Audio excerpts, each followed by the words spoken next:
kweli asubuhi nilipata malalamiko kutoka kwa mgombea wakilishi wa jimbo la Pangawe ndugu Omar Said Shaban kwamba katika kituo cha kupiga kura mapema Kijitopele maafisa waliokuwepo pale na mawakala walikuwa hawana daftari, na baada ya kufanya mawasiliano tuligundua ni kweli na tukasitisha zoezi lile ili kwenda kuangalia kuna tatizo gani.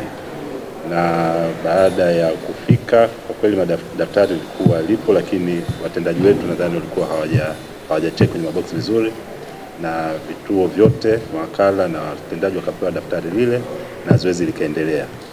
Lakini tatizo kama hilo lilikuwepo vile vile katika kituo cha Welezo ambapo tulikwenda tukashughulikia.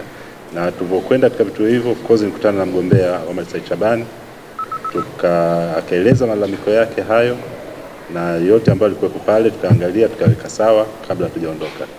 Lakini kwa kituo cha Haile Selassie tulikutana na mgombea na nakumbuka tulisalimiana naye, hakusema lolote kama malalamiko, na tulionana na afisa wa jimbo pale, na yeye alitueleza zoezi lilikwenda vizuri, na baadhi ya mawakala ambao nilijaribu kuwahoji hususan kuangalia kama daftari walikuwa nalo na kila mtu alikuwa anaenda pale katika utaratibu unaotakiwa, wote walithibitisha kwamba utaratibu ulikuwa unafuatwa kama kawaida.